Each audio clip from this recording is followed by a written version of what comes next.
오늘 저는 여러분과 함께 오직 하나님, 오직 예수님이라는 제목으로 말씀을 나누겠습니다.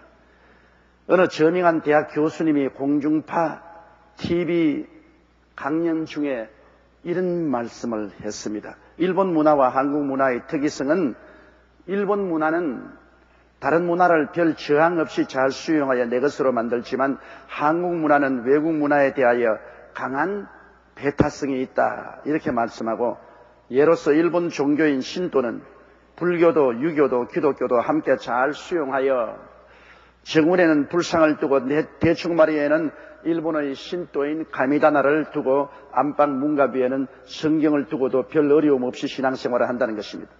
그러나 유독이 한국 기독교는 순수성과 배타성이 강하여 오직 자기 신앙 이외에 다른 종교를 수용하려고 하지 않는다는 이러한 비평적인 말을 하는 것을 들었습니다. 저는 이 말을 듣고 너무나 놀랐습니다. 왜냐하면 그 교수님은 기독교를 종교 이상으로 생각하지 않고 있기 때문에 그렇게 말할 수가 있다는 것입니다. 우리는 천지와 만물을 지으시고 우리에게 독생자를 구주로 보내주신 유일무이의 하나님을 섬깁니다. 이 야훼 하나님 이외에는 우리는 다른 신 인정할 수가 없습니다. 그렇기 때문에 다른 종교와 우리의 신앙을 혼합할 수 없습니다. 10계명 중 제1계명이 너는 나 외에 다른 신들을 내게 있게 하지 말지니라고 말씀하신 것입니다. 그러므로 그 교수님의 강의는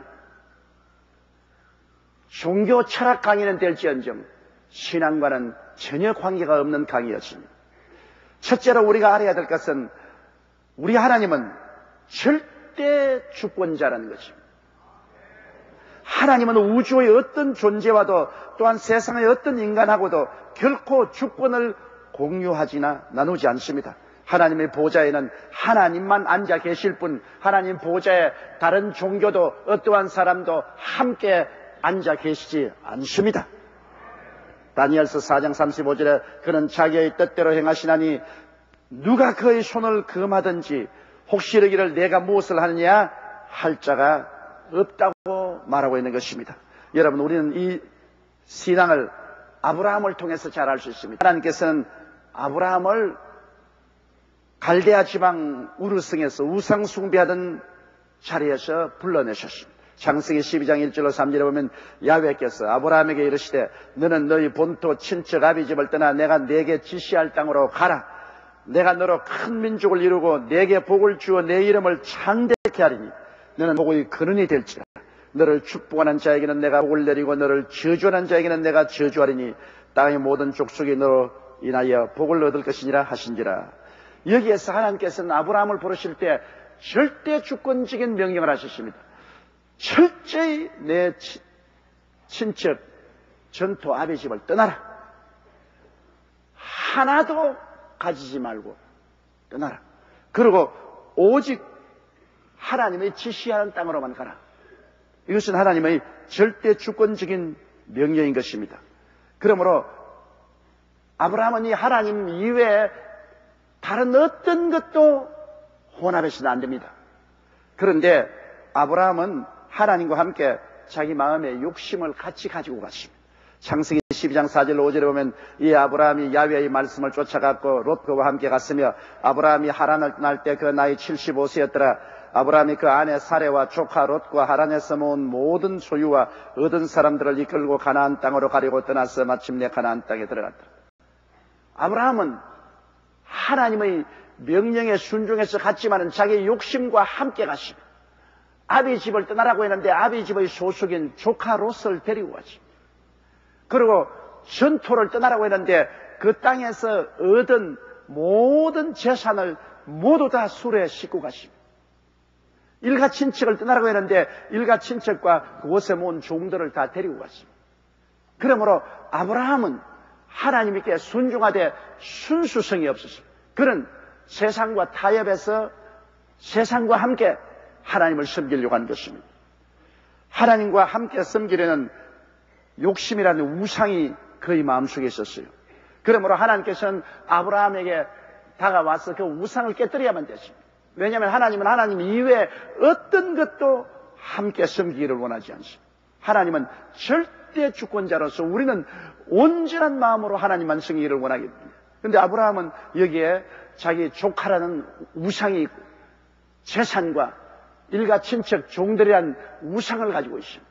왜냐하면 하나님과 꼭 같이 데리고 가는 것입니다. 그러므로 하나님은 이들을 깨뜨려야 됐습니다. 그렇기 때문에 창세기 12장 10절에 보면 그 땅에 기근이 있으므로 아브라함이 애굽의 우가리아 거리로 내려갔으니 이는 그 땅에 기근이 심하였습니다. 기근으로 인하여 아브라함이 데리고 온 짐승떼는 다 죽고 재산은 탕진되고 종들과 일과 친척은 다 뿔뿔이 헤어져서 도로 고향 땅으로 돌아가고 아브라함은 오직 자기 아내와 조카 롯 세 사람만 남았습니다.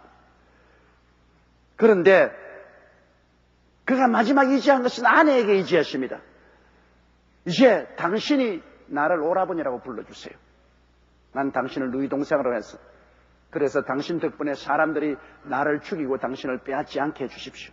그 마지막으로 그 운명을 그 아내에게 의지했습니다. 하나님께 의지해야 될 사람이 연약한 자기 아내에게 자기의 생명을 의지했습니다. 그렇기 때문에 하나님께서는 바로를 시켜서 그 아내조차 빼앗아가 버리고 말한 것입니다.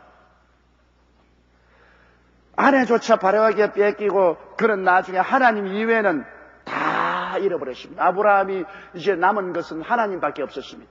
아내도 빼앗기고 일가 친척도 다 떠나버리고 재산도 다 잃어버리고 결국에는 하나님 한 분밖에 그에게는 남은 것이 없습니다. 그래서 아브라함은 거기에서 크게 회개했습니다. 그래서 하나님께서는 아브라함에게 재기의 기회를 주심으로 그 아내를 도로 돌려받고 그는 조카와 함께 가나안 땅으로 왔으나 가나안 땅에서 조카하고 헤어졌습니다. 그래서 하나님께서 내 전토 친척 아비 집을 떠나라고 한 그 말씀이 온전히 이루어진 것입니다. 여기 보십시오. 하나님께서는 하나님 이외에 어떠한 것도 이시하기를 원하지 않습니다. 하나님 명령하시면 전적으로 하나님 명령에 순종해야만 되는 것입니다. 그러자 하나님께서는 아브라함에게 복을 주셨습니다. 창세기 13장 14절로 17절에 롯이 아브라함을 떠난 후에 야훼께서 아브라함에게 이르시되 너는 눈을 들어 너 있는 곳에서 동서남북을 바라보라. 보이는 땅을 내가 너와 내 자손에게 주리니 영원히 이르리라. 내가 내 자손으로 땅의 티끌 같게 하리니 사람이 땅의 티끌을 능히 셀 수 있을진데 내 자손도 세리라. 너는 일어나 그 땅을 종과 횡으로 행하여 보라. 내가 그것을 내게 주리라. 여기에서 하나님께서는 아브라함에게 큰 교훈을 가르쳤습니다. 왜냐 하나님의 명령에 자기의 탐욕을 함께 혼합시킬 수 없다는 것입니다. 하나님이 명하시면 절대 순종을 해야지 그게 자기의 생각, 자기의 욕심을 혼합시켜서 적당히 순종할 수 없다는 것입니다. 하나님과 세상을 겸하여 섬기지 못한다는 것입니다. 하나님 명령도 따르고 세상도 자기 욕심도 함께 가져가겠다는 이러한 생각을 나에 버려야 되는 것입니다. 우리는 하나님을 섬기면 마음을 다하고 뜻을 다하고 정성을 다하고 목숨을 다하여 섬겨야지 하나님과 세상을 겸하여 섬겨서는 안 된다는 것을 하나님이 여기에서 분명하게 보여주신 것입니다. 아브라함이 하나님과 세상을 겸하여 섬기려고 했기 때문에 세상을 떼어나기 위해서 아브라함의 생애 후에 큰 풍파가 일어나는 것입니다. 큰 풍파가 일어나는 것 세상 줄 끊어밀세. 우리가 세상 속에 살고 세상과 더불어 살지만은 우리의 마음의 보좌에 세상을 하나님과 함께 앉혀서는 안 되는 것입니다. 우리의 절대 주요 주권자는 하나님 한 분밖에 없습니다. 그냥 세상은 우리가 이용하는 것이지 세상이 하나님과 똑같은 지위에 앉아 있을 수는 없는 것입니다. 둘째로 하나님은 또다시 아브라함을 시험하셨습니다. 아브라함은 100세에 이삭을 낳았습니다. 이삭이 자라서 약 20여 세가 다 돼가며 이삭에 대한 애착이 어마어마했습니다. 눈에 넣어도 아프지 않습니다. 그 아들이 아버지를 얼마나 효성스럽게 잘 쓰겠든지 아버지는 아들이 너무 좋았습니다. 그런 아들이 우상이 될 정도로 사랑하여 아브라함의 하나님에 대한 절대적인 사랑의 진실성을 의심받을 정도였습니다. 정말 아브라함이 아들보다도 하나님을 더 사랑하는가? 그렇지 않으면 하나님과 아들을 동시에 사랑하려고 하지 않은가 의심할 정도였습니다. 여기에도 보십시오. 하나님께서는 절대로 아브라함이 난 친아들이라도 하나님과 겸하여 섬기지 못하겠습니다. 우리는 하나님만 섬겨야지 하나님과 겸하여 섬기지 못해. 권력도 하나님과 겸하여 섬기지 못하고, 돈도 하나님과 겸하여 섬기지 못하고, 자기의 쾌락도 하나님과 겸하여 섬겨서는 안 되고, 심지어 자기가 낳은 외아들이라도 하나님과 겸하여 섬길 수는 없습니다. 성경 주님께서 내 부모나 처자나 전토라도 나보다 더 사랑하면 내게 합당하지 않다고 말했습니다. 겸하여 섬길 수가 없습니다. 그래서 하나님께서는 아브라함에게 중대한 명령을 내렸습니다. 내 사랑하는 아들, 내 독자를 모리아산에 데려와서 번제로 드리라. 어마어마한 시험입니다. 그 아들을 잡아가지고 각을 떠서 불로 태워서 하나님께 제물로 드리라. 이건 하나님께서 절대로 하나님과 그 무엇과도 겸하여 섬기지 못한다는 것입니다. 아브라함이 이삭을 너무 사랑하기 때문에 하나님께서는 여기에 단호하게 아브라함이 마음의 결단을 내리라고 말씀하는 것입니다. 창세기 22장 12절에 보면 아브라함이 그 아들을 순종해서 제물로 드리는 장면이 나옵니다. 그런 아들과 함께 사흘 길을 걸어가서 이제 모리아산을 향해 들어갑니다. 아들이 장작을 쥐고 칼을 들고 불을 들고 가면서 아버지, 여기에 칼도 있고 불도 있고 장작도 있는데 제물로 드릴 어린 양은 어디 있나이까? 그 말을 들을 때 그 아브라함의 마음이 무너지는 것 같았을 것입니다. 그때 아브라함이 아들 보고 하는 말이, 얘야, 제물로 드릴 어린 양은 하나님이 예비하신다. 그래서 이삭이 앞서서 가는데 뒤에 나무를 걸머졌으니까 그림자가 긴 십자가로 보이는 것입니다. 바로 이삭은 하나님의 아들 예수 그리스도가 십자가를 걸머지고 아버지의 명령을 따라 죽은 것을 표상하는 것입니다. 모리아산에 올라가서 아들과 함께 제단을 쌓고 장작을 펼쳐놓고 아버지는 이삭에게 두말하지 않고 달려들어 이삭을 묶었습니다. 수족을 묶고 장작 위에 얹혀놓고 그는 말했습니다. 하나님이 너를 잡아서 제물을 드리라고 한다. 그러고는 아버지가 이삭의 머리를 밟았습니다. 원래 양을 잡을 때 이 경동맥을 칼로 자릅니다. 그래야 제일 아프지 않고 순식간에 이식을 잃어버리기 때문에 아들의 머리를 발로 밟고 그는 칼을 들어 아들의 이 경동맥 목 자르려고 달려들 때 그때 하늘에서 음성이 들려왔습니다. 사자가 가라사대 그 아이에게 내 손을 대지 말라. 아무 일도 그에게 하지 말라. 내가 내 아들 내 독자라도 내게 아끼지 아니하였으니 내가 이제야 내가 하나님을 경외하는 줄을 아노라. 여러분, 여기에 보면 하나님께서 철저히 질투하는 하나님인 것입니다. 하나님께서는 어떤 누구도 하나님과 겸하여 섬기는 것을 허락하지 않습니다. 오늘날 우리는 적당히 하나님과 세상을 섞어서 혼돈해서 믿어보려고 하지만은 그러기 때문에 우리의 기도가 하늘에 상달되지 아니하고 우리에게 많은 시험과 환난이 다가오는 것입니다. 우리가 마음을 다하고 뜻을 다하고 정성을 다하고 목숨을 다하여 주 하나님을 사랑하는 것이 증명되면 하나님께서 아브라함에게 복을 주신 것 같이 우리에게도 반드시 복을 주시는 것입니다. 창세기 22장 15절 18절에 야훼의 사자가 하늘에서부터 두 번째 아브라함을 불러 가라사대 야훼께서 이러시기를 내가 나를 가리켜 맹세하노니 내가 이같이 행하여 내 아들 내 독자를 아끼지 아니하였은즉 내가 내게 큰 복을 주고 내 씨로 크게 창성하여 하늘의 별과 같고 바다의 모래 같게 하리니 내 씨가 그 대적의 문을 얻으리라. 또 내 씨로 말미암아 천하 만민이 복을 얻으리니 이는 내가 나의 말을 준행하였음이라 하시더라. 여러분, 여기에 보십시오. 복이라는 것은 하나님 한 분만을 마음에 섬기는 것을 증명하고 난 다음에야 하나님이 복을 주시는 것입니다. 마태복음 22장 37절에 예수께서 가라사대 내 마음을 다하고 목숨을 다하고 뜻을 다하여 주 너희 하나님을 사랑하라 하셨다고 말하셨으며 마태복음 6장 24절에 한 사람이 두 주인을 섬기지 못할 것이니 혹 이를 미워하며 저를 사랑하거나 혹 이를 중히 여기며 저를 경히 여김이라. 너희가 하나님과 재물을 겸하여 섬기지 못하니라. 우리는 하나님만 섬겨야지 재물을 섬기면 안 됩니다. 재물은 그냥 우리가 사용하는 것이죠.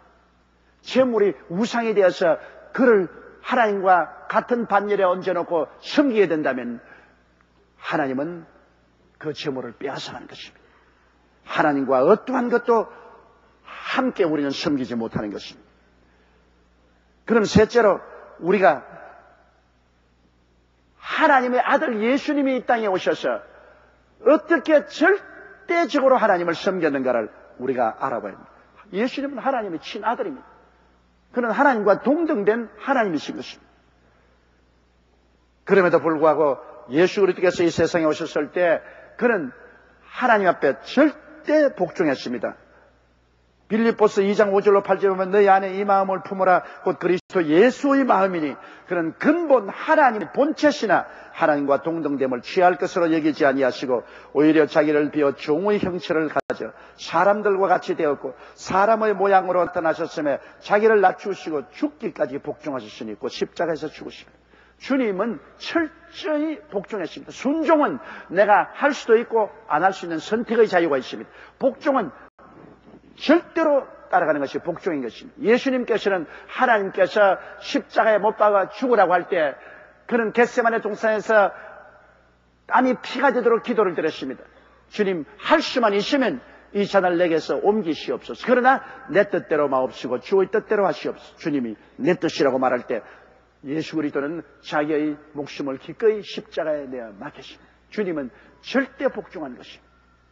그게 예수님께서는 세상과 타협하지 않습니다. 마귀는 예수님을 타협시키려고 꾀었어요. 헬라 사람이 와서 당신이 유대에서 배반을 당하니 헬라로 와서 우리에게 선생이 되어달라고 했었습니다. 예수님은 십자가에 못 박이기 전에 얼마든지 몸을 피할 수 있는 기회가 있었습니다. 그러나 주님께서는 자기 목숨조차도 하나님의 명령에 순종하는데 회방이 될 수가 없다는 것을 알았습니다. 전적으로 살든지 죽든지 흥하든지 망하든지 승하든지 쇠하든지 주님께만 일향 순종하고 복종했습니다.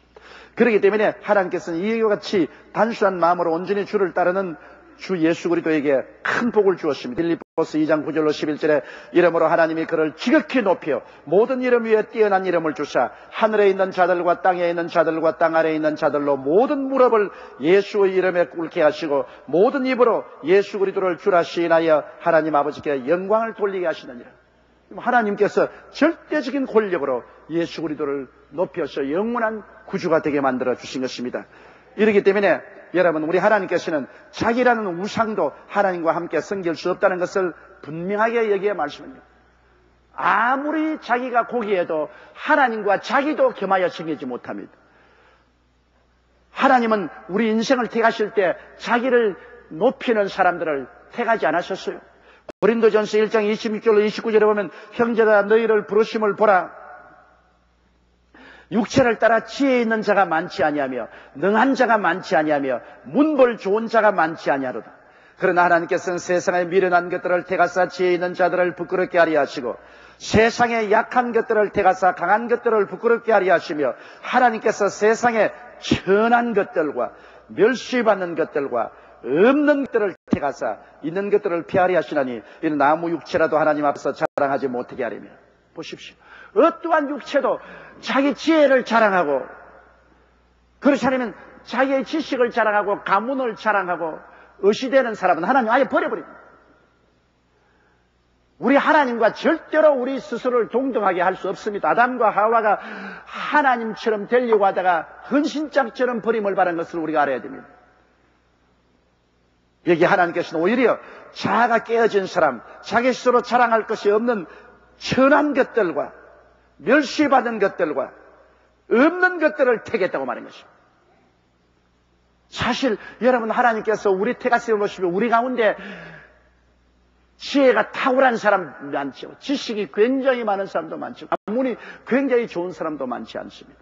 간혹 있지만은 대개 이 성경에 말씀한 대로 하나님께서는 멸시받는 것들과 없는 것들과 천한 것들을 택해서 예수 그리스도를 통해 하나님의 자녀가 되고 천상의 영화를 주시는 것입니다. 왜? 자기 육체를 자랑하지 않기 때문인 것입니다. 오직 마음을 다하고 뜻을 다하고 정신을 다하고 목숨을 다하여 하나님만 사랑하고 우리 주 예수 그리스도만 믿게 되는 사람들을 주님께서 선택하시는 것입니다. 이걸 보게 될 때 하나님께서는 여러분 절대 타협하지 않습니다. 성경에 보면 사도 중에 사도인 사도 바울 선생은 자기가 자랑할 때 뭘 자랑했습니까? 자기의 잘난 것을 자랑하지 않았습니다. 사도 바울 선생은 여러분 그 당시 최고 대학인 가므리엘 문화생으로서 좀처럼 들어가기 힘든 유대인의 대학에서 공부를 하고 그런 유대 율법에 박학하고 헬라의 철학에 달통한 사람이었습니다. 머리가 비상하게 좋은 분이었습니다. 그리고 바리새 교인 중에서 바리새 교인이요 율법에는 흠이 없는 열정적인 사람입니다. 자기를 자랑할 만한 사람입니다. 그러나 바울 선생은 예수께 나와서 그는 이렇게 말했습니다. 고린도후서 12장 7절로 10절에 여 계시를 받은 것이 지극히 크므로 너무 자고하지 않게 하시려고 내 육체에 가시고 사탄의 사자를 주었으니 이런 나를 쳐서 너무 자고하지 않게 하리 하심이라. 이것이 내게서 떠나기 위하여 내가 3번 주께 간구하였더니 내게 이르시기를 내 은혜가 내게 족하도다. 이는 내 능력이 약한 데서 온전하였음이라 하신지라. 이러므로 도리어 크게 기뻐함으로 나의 여러 약한 것들에 대하여 자랑하리니 이는 그리스도의 능력으로 내게 머물게 하리 함이라. 그러므로 내가 그리스도를 위하여 약한 것들과 능력과 궁핍과 핍박과 곤란을 기뻐하노니 이는 내가 약할 것때 고창함이라. 바울 선생이 너무나 강하다 말입니다. 너무나 지혜 있고 총명하고 학식도 많고 탁월하기 때문에 또 하나님의 계시도 기가 막히게 받았단 말입니다. 이러면 바울이 자기 육체를 자랑할 만한 유혹에 빠질 수 있습니다. 그렇기 때문에 하나님께서 원수인 사탄의 사자 귀신을 바울에게 보내주셨습니다. 귀신이 바울에게 붙어서 바울의 육체를 물고 찢고 괴롭게 했습니다. 너무나 고통스러워서 3번 주께 가서 기도하니까 하나님께서 말씀하기를 바울아 내 은혜가 내게 족하도다. 내가 약한 데서 내 은혜가 완전해진다고 그랬습니다. 바울이 교만하지 못하도록 하나님이 깨뜨렸습니다. 그래서 바울 선생은 하나님이 역사상 사용한 중에 가장 위대하게 사용한 것은 바울은 자기 육체를 자랑하지 아니하고 오직 하나님, 오직 예수님만 의지하고 자랑했기 때문인 것입니다. 그러므로 자기가 늘 약하기 때문에 주님만 의지했으므로 약한 것들과 능력과 궁핍과 핍박과 곤란을 기뻐하는 이는 내가 약할 때 곧 강함이라고 말했습니다. 하나님께서는 이 바울 선생을 끊임없이 깨뜨려야 되었어요. 깨뜨리지 않으면 인간의 육체가 살아나서 다시 자기를 자랑하게 되고 하나님 앞에서 하나님과 자기를 동등히 섬기려고 하는 그러한 자기가 우상이 될 가능성이 있기 때문에 하나님은 바울을 깨뜨린 것입니다. 바울은 여러분 그가 일생의 사도로서 목회 생활하면서 편안한 생활을 하지 못했습니다. 고린도후서 11장 23절 27절에 보면 저희가 그리스도의 일꾼이냐 정신없는 말을 하거니와 나도 더욱 그러하도다. 내가 수고를 넘치도록 하고 옥에 갇히기도 더 많이 하고 매도 수없이 맞고 여러 번 죽을 뻔하였으니 유대인들에게 40에 하나 감한 매를 5번이나 맞았으며 3번 태장으로 맞고 1번 돌로 맞고 3번 파선했는데 일주일을 기품해서 지냈으며 여러 번 여행에 강의 위험과 강도의 위험과 동족의 위험과 이방인의 위험과 시내의 위험과 광야의 위험과 바다의 위험과 거짓 형제 중의 위험을 당하고 또 수고하며 애쓰고 여러 번 자지 못하고 줄이며 목마르고 여러 번 굶고 춥고 헐벗었노라.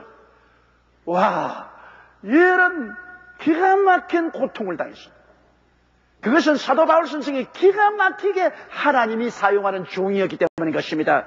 이러므로 하나님이 절대 주권자로서 바울 선생의 가슴에 굴림에 계시기 위해서 바울이란 자신의 자랑도 추호도 동등하게 하나님처럼 섬김을 받지 못하게 하려고 하나님은 바울을 깨뜨렸습니다. 그를 한편에 크게 사용하는 만큼 하나님은 무지무지하도록 깨뜨렸습니다. 그러므로 우리 하나님께서 우리를 사용하실 때는 한편으로 하나님은 큰 복을 주시지만 다른 면에서는 자꾸 주님께서 깨뜨리신 것입니다. 왜냐하면 인간의 육체라는 것은 순식간에 뱀처럼 고개를 들고 일어나서 자기를 자랑하기 시작하는 것입니다. 하나님과 나를 동등하게 섬기려고 하는 것입니다. 그러므로 이 뱀과 같은 육체를 끊임없이 깨뜨리고 하나님께서 영광을 받으시고 하나님이 사용하기 위해서는 언제나 우리에게 크고 작은 시험과 환난을 허락하는 것입니다. 우리가 일생을 살면서 크고 작은 시험과 환난을 절대로 피할 수 없습니다. 시험과 환난은 우리에게 큰 축복과 도움이 되는 것은 우리를 깨뜨려 하나님을 오직 섬기고 예수 그리스도를 오직 믿고 나가게 만들어주는 하나님의 수단이기 때문인 것입니다. 그러므로 바울 선생은 나중에 이렇게 고백했습니다. 갈라디아서 2장 20절에 내가 그리스도와 함께 십자가에 못 박였나니 그런 적 이제는 내가 산 것이 아니요 오직 내 안에 그리스도께서 사신 것이라. 이제 내가 육체 가운데 사는 것은 나를 사랑하사 나를 위하여 자기 몸을 버리신 하나님의 아들을 믿는 믿음 안에서 사는 것이라. 이제 내가 사는 것은 내가 아니라 내 안에 예수님이 사시지 나는 이제 안 산다. 나와 세상은 강고롭고 구속한 주만 보인도다. 완전히 자기가 깨뜨려진 것입니다. 이것이 바로 하나님께서 원하시는 역사인 것입니다. 여러분, 교회에 나오는 사람들 중에는 종교적인 크리스찬이 많이 있습니다. 집안이 전통적으로 크리스찬이기 때문에 교회에 나오는 것입니다. 오늘날 유럽의 대다수 크리스찬이 그러합니다. 이러한 사람들은 그 영이 살았다 하나 실상은 죽은 사람입니다. 그냥 종교적인 크리스찬이에요. 교회에 왔다 갔다 할 따름입니다. 또 다른 부류의 크리스찬은 세상과 탐욕과 하나님을 겸하여 섬기는 사람들입니다. 이들은 하나님이 의사나 변호사처럼 필요할 때만 찾아가는 정도입니다. 그러나 하나님이 찾으시는 사람은 세상과 자기를 모리아산 제란의 제물로 들여버리고 오직 하나님, 오직 예수님만 사랑하고 복종하고 섬기는 사람인 것입니다. 가정도 사업도 직장도 하나님을 섬기기 위한 수단과 장소가 될 뿐 하나님과 동등하게 섬기는 우상이 될 수가 없습니다. 이러한 사람들에게 하나님은 아버지가 되시고 예수님은 구주가 되시며 이러한 사람들의 기도에 응답하시고 이들을 위하여 하나님께서는 영원 무궁 천국 세계를 예비해 놓고 계신 것입니다. 에베소 1장 11절에 모든 일을 그 마음의 원대로 역사하시는 자의 뜻을 따라 우리가 예정을 입어 그 안에서 기업이 되었다고 했는데 하나님은 모든 일을 그 마음의 원대로 자기 뜻대로 하시는 것입니다. 우리가 하나님 보고 이렇게 하시오 저렇게 하시오 말할 권리가 없습니다. 하나님은 절대 주권자인 것입니다. 절대 선이요 절대 의요 절대 지혜요 절대 지식이요 절대 총명입니다. 하나님 앞에 동등하게 될 사람은 아무도 없습니다. 그러므로 우리는 하나님께서 아브라함을 통해서 우리에게 보여준 교훈대로 우리가 하나님의 뜻을 받들어 나갈 때 어떠한 것도 하나님의 뜻과 혼돈해서 함께 섬기려고 해서는 안 될 것입니다. 우리는 이 세상에 살면서 오직 하나님, 오직 예수님만 마음 중심에 모시고 다른 모든 것은 인생의 액세서리로 우리가 살아야 될 것입니다. 그럴 때 하나님은 우리에게 복을 주시되 영혼이 잘됨같이 범사의 잘됨에 강건하고 생명을 얻되 넘치게 얻게 주시면서도 언제나 주시하는 것은 사람이 하나님과 재물을 겸하여 섬기지 못하도록 하나님이 하시는 것입니다. 다 같이 고개 숙여 기도드리겠습니다. 사랑이 많으시고 거룩하신 우리 아버지 하나님, 아담과 하와가 하나님과 자기를 동시에 섬기려고 하다가 버림을 받았습니다. 우주의 창조주요, 통치주요, 완성주요, 주권자는 하나님 우리 아버지밖에 없습니다. 우리 아버지 하나님이 우리를 이처럼 사랑하사 독생자 예수님을 보내주셔서 그 몸짓고 피 흘린 공로로 믿음으로 말미암아 값없이 우리 구원을 받았으므로 내 아버지 하나님이시여 아브라함에게 내 전토 친척 아비 집을 떠나라고 한 것처럼 우리가 세상을 완전히 떠나게 하여 주시옵소서. 세상과 하나님을 겸하여 섬기지 못하오니 세상을 완전히 떠나고 하나님이 지시하는 예수 그리스도를 중심으로 섬기고 믿고 사는 우리들이 되게 하여 주시옵소서. 하나님 아버지, 그럴 때 하나님이 우리를 기뻐하사 우리에게 모든 것을 허락해 주시며 축복을 넘치게 해주시고 이를 누리게 해주시옵니다. 야훼 하나님이 그뿐 아니라 주님이 오실 세상에 우리들을 데리고 가셔 영원히 그리스도와 함께 왕노릇하며 살게 만들어 주십니다. 아버지 하나님이시여 원하오니 오늘 우리 마음속에 하나님과 그 무엇과 겸하여 섬기는 게 있으면 모두 다 청수해 내버리게 도와주시옵시고 마음의 보좌에 오직 우리 아버지 하나님과 예수님만이 거하게 하여 주시옵소서. 예수님 이름으로 기도드리옵나이다. 아멘. 잠시 동안 고개 숙이 바랍니다. 사람이 온 천하를 다 얻고도 자기 목숨 하나 잃으면 무엇이 유익하겠습니까? 우리의 목숨은 오직 예수를 믿음으로 말미암아 하나님 품 안에서 영생을 얻을 수 있습니다. 이 세상과 우리의 목숨은 다 지나가 버리고 맙니다. 이 세상 끝 하나도 영원히 남을 것이 없습니다. 세상에 의지해서 사는 사람은 너무나 어리석은 사람들입니다. 우리 하나님께서는 영원한 천국을 예비하시고 우리에게 그 영광스러운 세계를 주시기 위해서 그 아들 예수님을 보내시사 길을 열어놓았습니다. 죄를 지었음에도 불구하고 못났음에도 불구하고 버림을 받아야 마땅함에도 불구하고 빈손든 그대로 예수를 의지하면 그 십자가의 보혈로 일생의 죄를 청산하시고 의롭다고 하시고 영광을 주시고 구원해 주십니다. 예수 그리스도를 통해서 하나님 아버지만 믿고 섬기고 따라갈 때 아버지는 우리에게 모든 것의 아버지가 되시고 우리를 위해서 모든 것을 예비해 주십니다. 여러분, 그러므로 우리가 이 땅에 살 수 있는 최선의 삶은 예수를 믿는 것입니다. 그리고 하나님을 섬기며 사는 것이 제일 행복된 삶인 것입니다. 난 아직 예수를 믿지 않습니다. 믿다가 타락했으나 나도 예수 믿고 구원받기를 원하니 나를 위해서 기도해 주십시오 하시는 분은 이 대강당과 텔레비실과 성전과 지교회에서와 일본 도쿄, 오사카, 나고야, 고베, 오야마에서와 인터넷 앞에서, 기도처에서, 케이블 TV 앞에서 지금 일어나 주시기 바랍니다. 지금 일어나서 예수를 구주로 모시고 하나님의 자녀가 되십시오. 수고하고 무거운 짐진 자들은 다 내게로 오라.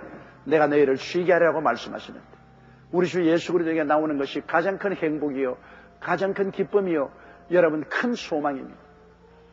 오늘 이 시간에 나와 일어나신 여러분, 저희 기도를 따라해 주십시오. 사랑하신 하나님, 저는 죄인입니다.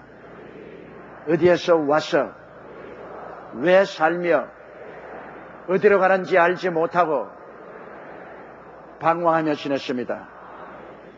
오늘 하나님의 부르심을 받고 믿음으로 일어났습니다.